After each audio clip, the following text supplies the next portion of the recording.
Φίλοι μου, καλημέρα. Η αλήθεια είναι ότι έχω πάρα πολύ καιρό να ετοιμάσω ένα βιντεάκι, γιατί παρακολουθούσα πολύ κόσμο να μιλάει, να λέει τις απόψεις του, να γράφουν τις θέσεις τους, να προτείνουν λύσεις για το πρόβλημα και τα προβλήματα μάλλον πιο σωστά που αντιμετωπίζουμε. Οπότε σκέφτηκα τι να πω, ίσως δεν ακούσει κανείς, ή τι να γράψω, ίσως και δεν διαβάσει κανείς.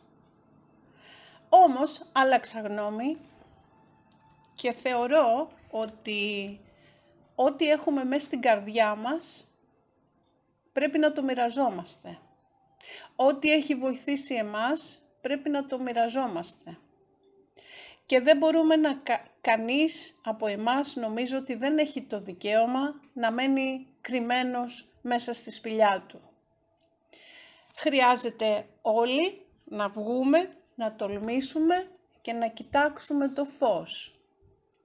Να μπούμε μέσα στο φως και να ενταχθούμε στο φως. Γιατί διαφορετικά, μένοντας μέσα στα σκοτάδια, χαρίζουμε τη δύναμή μας.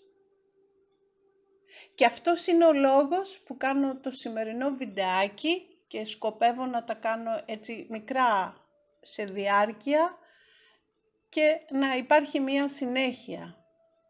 Αλήθεια, πόσοι έχουμε σκεφτεί πώς εκχωρούμε και πώς παραχωρούμε τη δύναμή μας και μάλιστα αυτό το κάνουμε ακούσια.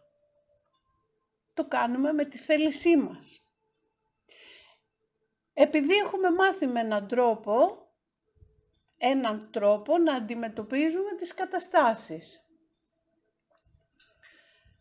Αυτά που θα πω, ενδεχομένως, κάποιοι να κλείσετε το βίντεο να μην τα ακούσετε, κάποιοι άλλοι θα τα ενστερνιστείτε ίσως, αλλά οι περισσότεροι ξέρω θα το αγνοήσουν.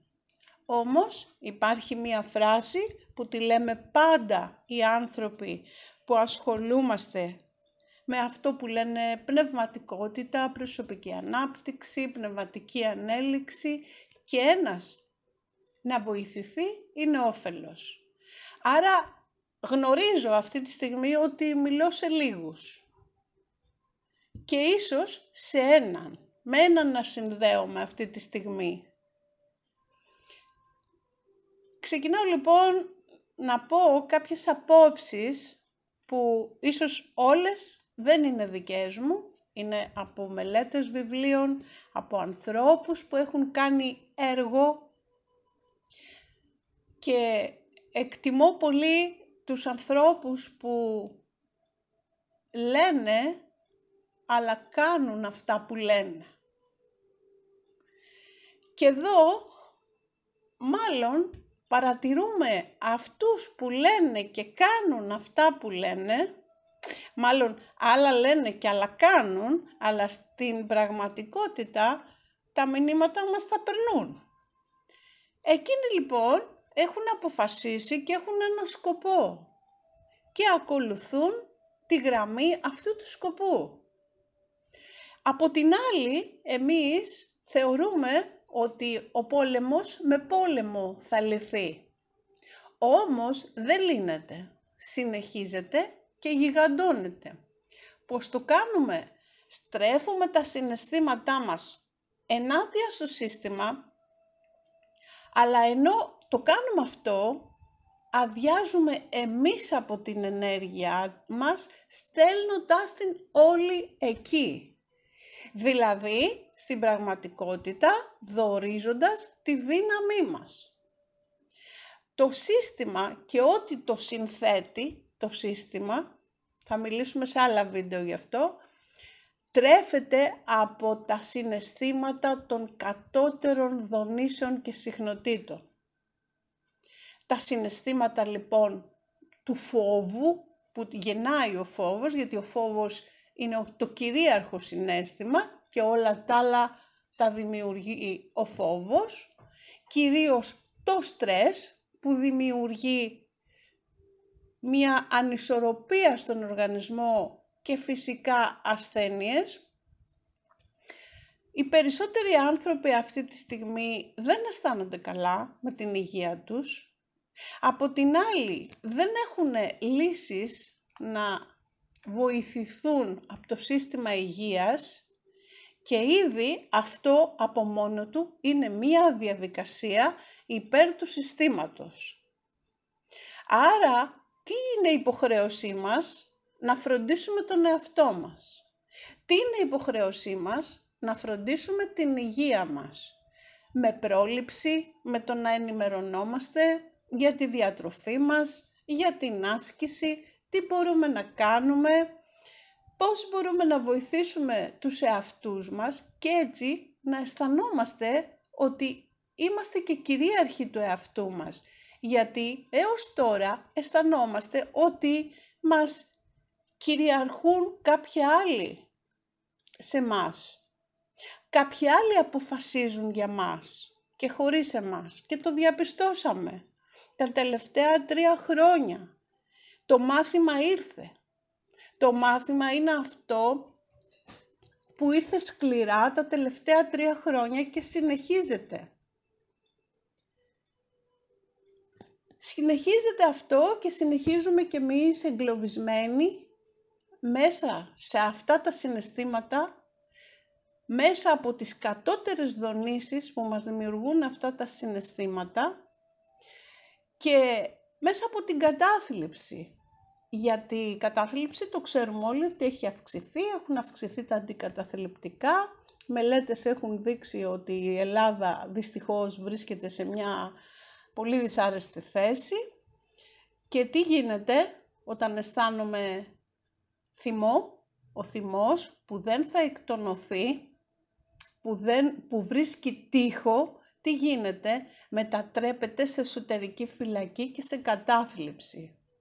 Άρα, σε αποδυναμώνει, με αποδυναμώνει.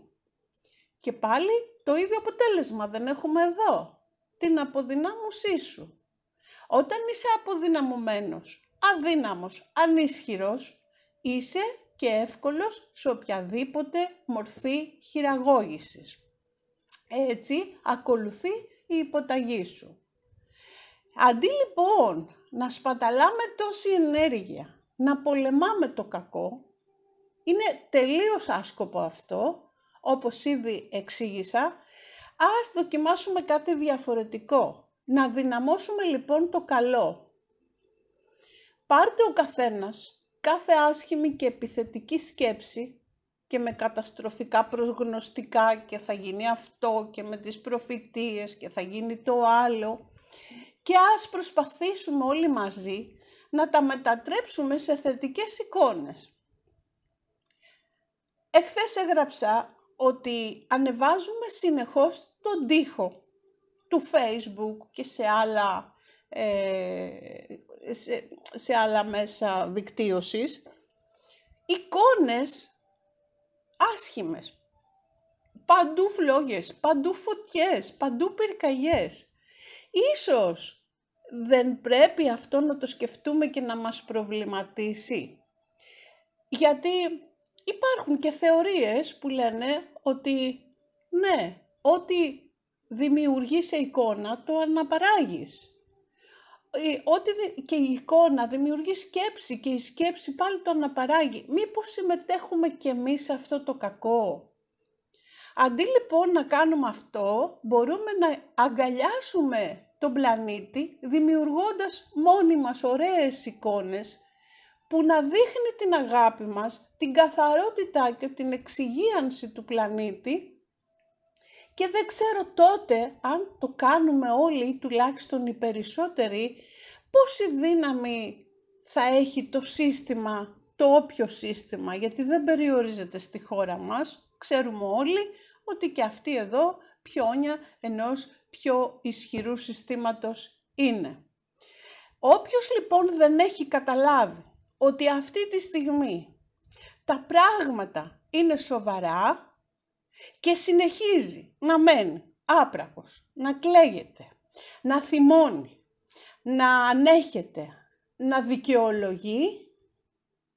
Εάν αυτό εξαπλωθεί περισσότερο, γιατί υπάρχουν και άνθρωποι που έχουν μια αντίσταση σε όλα αυτά και αλλάζουν τις σκέψεις τους και προβληματίζονται το πόσο πρέπει να αλλάξουν και οι ίδιοι. Δεν λέω προς Θεού να ζούμε σε ροζ συννεφάκια. Κάθε άλλο είμαι πολύ κατά, είμαι πολύ γήινη για να το πω αυτό. Αλλά λέω να αυξήσουμε τις θετικές μας σκέψεις, θετικές εικόνες. Γεμίστε το κομπιούτερ σας με όμορφες εικόνες του πλανήτη. Γεμίστε το μυαλό σας με όμορφες εικόνες του πλανήτη. Έχουμε γεμίσει τα πάντα, αναπαράγουμε τη φλόγα τόσο πολύ κι εμείς κάνοντας αυτό το πράγμα. Ένα βράδυ μόνο, ένα απόγευμα, άνοιξα την τηλεόραση και για ώρες, ατελείωτες ώρες, έδειχνε τις φλόγες. Ξέρετε κάτι, αυτό δεν είναι δημοσιογραφία, δεν είναι ενημέρωση, είναι τροφή αρνητικών συναισθημάτων. Δεν είναι άσκοπο αυτό, ότι σου δείχνει συνεχώς αυτό το έγκλημα, το αναπαράγει. Η τηλεόραση έχει μεγάλη δύναμη στην αναπαραγωγή και αυτή την αρνητική δύναμη την έχουμε όλοι σπίτι μας. Και όλοι μπαίνουμε στον πειρασμό να την ανοίξουμε. Και τι κάνουμε? Γεμίζει αμέσως το μυαλό μας και το σπίτι μας και η ψυχή μας με αυτές τις φλόγες και τις σκέψεις που προκαλούνται από αυτές τις φλόγες. Ας μετατρέψουμε λοιπόν αυτές τις περιττές σκέψεις, δεν λέω να μην γνωρίζουμε προς Θεού, αλλά τις περιττές σκέψεις και τις εικόνες αναπαραγωγής να τις περιορίσουμε. Δεν λέω λοιπόν να μην είμαστε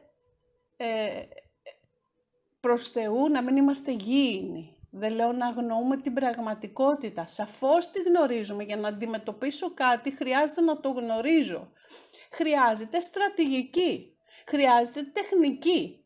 Αντί όμως να κάνουμε αυτό, καθόμαστε φοβισμένοι και περιμένουμε τη συντέλεια του κόσμου. Αυτό ακριβώς γίνεται.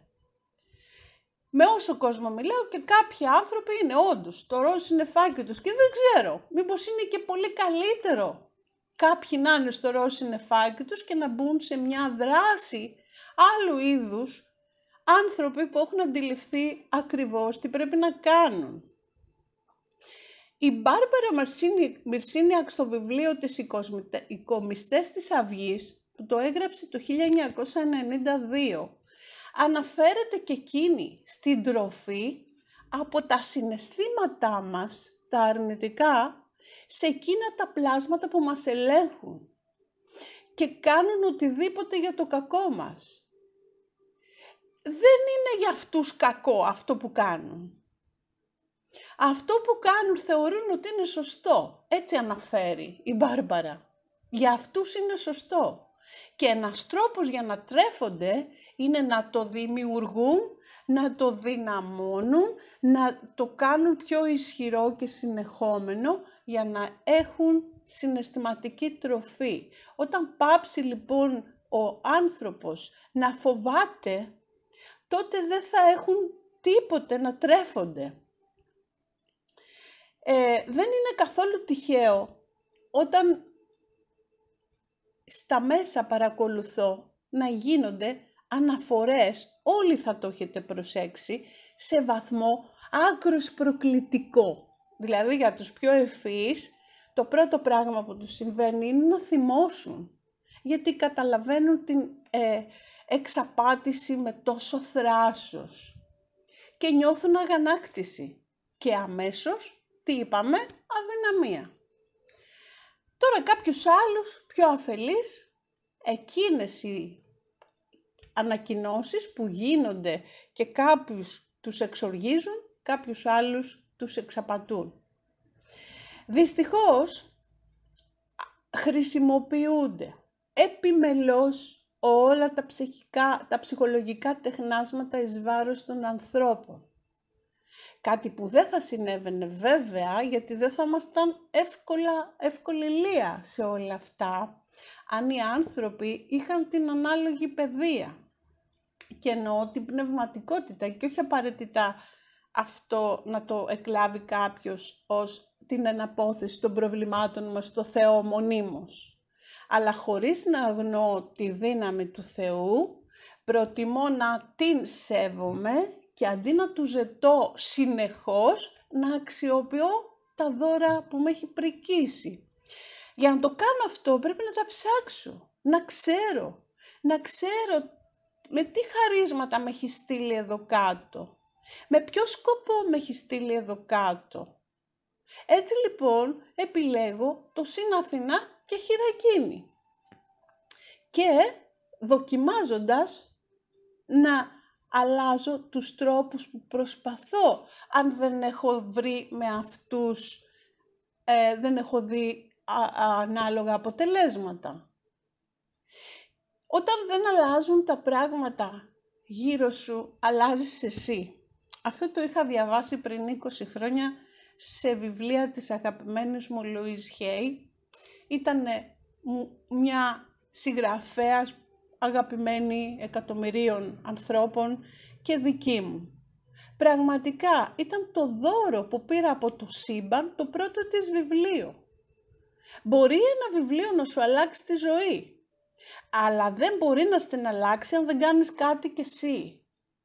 Από εκεί και μετά ήρθε μια σειρά πραγμάτων στη ζωή μου. Μου άνοιξε κάποιες πόρτες, μου άνοιξε κάποιες διόδους και από εκεί και μετά άρχισε να αλλάζει και η ζωή μου προς το καλύτερο. Άρχισα να αλλάζω εγώ και το έχω ξαναπεί και σε άλλα βίντεο. Κάποιος που με ήξερε πριν 30 χρόνια δεν θα μπορούσε να σκεφτεί ότι είμαι αυτή που είμαι τώρα. Οι άνθρωποι λένε πολύ συχνά μια φράση, οι άνθρωποι δεν αλλάζουν. Οι άνθρωποι αλλάζουν όταν θέλουν πραγματικά να αλλάξουν. Αν δεν θέλουν, δεν θα αλλάξουν ποτέ. Παραμένουν σε μια κατάσταση τέτοια που είναι σε ύπνο και δεν θέλουν ποτέ να ξυπνήσουν από αυτήν. Όπως έχει γίνει και με την αλληγορία, πολύ ωραία, στο σπήλο του Πλάτωνα. Κάποιοι λοιπόν θα βγουν έξω, φυσικά θα δεχτούν και πόλεμο από τους δεσμότες, έτσι, και αυτό το έχουμε ζήσει και θα το ζήσουμε κάποιοι που θελήσαμε να βγούμε μπροστά. Ό,τι μπόρεσε ο καθένας έκανε. Και εγώ είμαι ένας από αυτούς. Για πριν 10 χρόνια, το 2013, όταν αποφάσισα λοιπόν να κάνω ομιλίες με θέματα αυτογνωσίας σε μια επαρχιακή πόλη, σίγουρα θεωρεί το θράσος και από άγνοια το τι έχω να αντιμετωπίσω. Δεν ξέρω αν είχα το ίδιο θάρρος τώρα, με τις τότε γνώσεις, να μπορούσα να κάνω το ίδιο πράγμα. Όμως, στο βαθμό που βρισκόμουν τότε, με βοήθησε να έχω το θάρρος, να πάρω το θάρρος, να πω βγαίνω έξω, να μοιράσω κάτι από αυτόν το θησαυρό που ανακάλυψα. Γιατί όταν ανακαλύψεις τέτοιους πνευματικούς θησαυρούς που σου ανοίγουν τον εγκέφαλο, δεν στον κλείνουν, έτσι. Εκεί είναι η διαφορά, ότι υπάρχουν πνευματικοί δρόμοι που σε εγκλωβίζουν. Υπάρχουν όμως και πνευματικοί δρόμοι που σου ανοίγουν πνευματικούς ορίζοντες.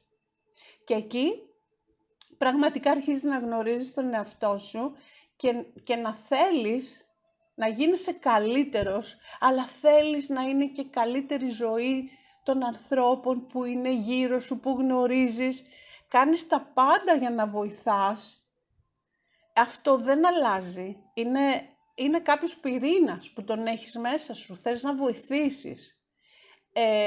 Πραγματικά αυτό είναι πάλι ένα μεγάλο θέμα για το πώς το κάνουμε και πώς χειραγωγούμαστε πολλές φορές μέσα από άλλους ανθρώπους που δεν εκτιμούν την καλή προαίρεση και αρπάζουν τη βοήθειά μας, αλλά εμείς το κάνουμε. Απλά να ξέρουμε πού, πόσο και όσο. Πρέπει λοιπόν να κάνουμε και έργα. Πρέπει να μιλάμε και αυτός που θα ακούσει ας κρατήσει αυτά που θέλει και ας πετάξει τα υπόλοιπα ή ας τα κρατήσει για αργότερα. Γιατί αυτό που πιστεύουμε σήμερα δεν σημαίνει ότι θα το πιστεύουμε ακράδαντα και αύριο. Όμως αυτό που μετράει είναι οι πράξεις. Για να δεις έναν άνθρωπο, για να κρίνεις μάλλον, αν ένας άνθρωπος είναι σωστός, μπορείς να το κρίνεις από το πρόσωπό του, από το όνομά του, από αυτά που λέει και από αυτά που κάνει. Και όπως έλεγε και ο Ρος Πιερότ, ακτιβιστής, δεν είναι αυτός που λέει ότι το ποτάμι είναι βρώμικο. Ακτιβιστής είναι αυτός που καθαρίζει το ποτάμι. Ένας Αμερικανός πολιτικός επιχειρηματίας από το 1930. Και συμπληρώνω με τον Τολστόη που έλεγε όλοι θέλουν να αλλάξουν τον κόσμο, αλλά κανένας δεν θέλει να αλλάξει τον εαυτό του. Ο κόσμος δεν θα αλλάξει από μόνος του. Το μάθημα που έχουμε να πάρουμε όλοι μας είναι αυτό, το να αλλάξουμε εμείς. Και πιστέψτε με, θα είναι όλα πολύ καλύτερα. Και γίνε εσύ αλλαγή, έλεγε ο Γκάντι, που θέλεις να δεις τον κόσμο. Τι παράδειγμα μας έδωσε και εκείνος. Ναι, και κάποιος θα πει όμως, μα και εκείνον το δολοφόνησε. Να σας πω, έδωσε αξία στη ζωή του, έδωσε αξία και στο θάνατό του. Αν είναι να πεθάνω για ένα ιδανικό, τότε έχει αξία και η ζωή μου και το αποτύπωμά της και ο θάνατός μου. Ενώ αντιθέτως εμείς πεθαίνουμε κάθε μέρα χωρίς αποτέλεσμα, χωρίς σκοπό, χωρίς νόημα. Αγάπη λοιπόν στον πλανήτη, φτιάξτε όσο πιο όμορφες εικόνες μπορείτε για αυτόν, όλη η άγρια ζωή να είναι όμορφη, χαρούμενα τα ζώα, πράσινα τα δάση, γαλάζιες οι θάλασσες, καθαροί ουρανοί. Φτιάξτε όμορφες εικόνες και κρατήστε τες για όλη μέρα, κάθε μέρα στο μυαλό σας. Και κάποια στιγμή αυτές οι φωτιές θα είναι πιο αδύναμες από αυτή την ενέργεια που εμείς θα στέλνουμε. Για κάποιους ακούγεται ονειρικό, αλλά είναι όμως πραγματικότητα. Αγάπη λοιπόν στον πλανήτη είναι περισσότερο όφελος για εκείνον από το να τον γεμίζουμε με την ενέργεια του ήκτου και του θυμού. Αντί να σπαταλάμε λοιπόν την ενέργειά μας, να αναθεματίζουμε το κακό και τους κακούς, με την κριτική που τελικά στο τέλος εμάς φθείρει και τρέφει εκείνους και τους ευνοεί, πιστέψτε με, τους ευνοεί γιατί τους στέλνουμε την ενέργειά μας και μέσα με αυτό τους προσφέρουμε και τη δύναμή μας, αναπαράγοντας συνεχώς το κακό. Πιστεύω ότι αυτό είναι κατανοητό απόλυτα. Όπου δίνω την ενέργειά μου με τη σκέψη μου, εκεί δυναμώνω και τις συνθήκες. Εκεί λοιπόν θα στρέψω την προσοχή μου. Τι θέλω? Ένα πλανήτη υγιή, καθαρό, χωρίς να τον καταστρέφουν. Ένα πλανήτη που υπάρχει έμπρακτη αγάπη από τον άνθρωπο, γιατί ο πλανήτης είναι το σπίτι μας. Έπρεπε και αυτό ήδη να το έχουμε καταλάβει από χρόνια. Και πάλι παίρνουμε ένα σκληρό μάθημα εδώ που μας μιλούν για δίθεν κλιματική αλλαγή και όλα αυτά. Δεν είναι ότι αυτοί κάνουν το κακό. Είναι απλά επειδή εμείς δεν φροντίσαμε να δυναμώσουμε το καλό. Να είστε όλοι καλά και θα κλείσω για μια φράση που είχε πει η μητέρα Τερέζα. Ο λόγος που δεν έχουμε ειρήνη είναι γιατί ξεχάσαμε να ανήκουμε ο ένας στον άλλο. Θα συμπληρώσω εγώ, ξεχάσαμε να λέμε καλημέρα ο ένας στον άλλο. Ξεχάσαμε να δίνουμε το χέρι μας, να βοηθήσουμε τον άλλον. Ξεχάσαμε να είμαστε ειλικρινείς. Ξεχάσαμε δυναμώνουμε τα ωραία μας συναισθήματα. Ξεχάσαμε την αγάπη και βάλαμε την καχυποψία. Δεν λέω να μην είμαστε επιφυλακτικοί, προς Θεού, αλλά όχι καχύποπτοι. Ζω σε μια μικρή κοινωνία και βγαίνω έξω και οι άνθρωποι που υποτίθεται ένα χωριό δεν φοβούνται να πούν καλημέρα. Μιλάς σε ένα παιδάκι στη θάλασσα και το παίρνει ο γονιός και το τραβάει. Του δημιουργεί λοιπόν ένα φόβο. Βεβαίως και να μην μιλάει με ξένους. Βεβαίως και πρέπει να τα προστατεύσουμε. Αλλά μην τα γεμίζουμε με φόβο και τρόμο όταν κάποιος θέλει να του δείξει πόσο χαριτωμένο είναι και πόσο ωραίο πλασματάκι είναι. Είναι δυνατόν να του κάνεις κακό όταν είναι μαζί με τον πατέρα ή με τη μητέρα αγκαλιά? Πώς μεγαλώνουν άραγε κάποια παιδιά και πώς γίνονται ενήλικες? Να είστε όλοι καλά, είπα σύντομο, νομίζω ότι το τράβηξα λιγάκι.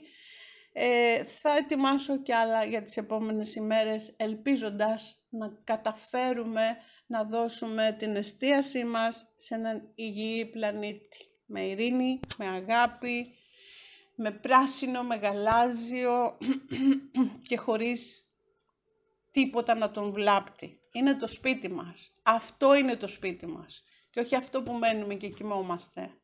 Το σπίτι μας το πραγματικό είναι ο πλανήτης. Να είστε όλοι καλά.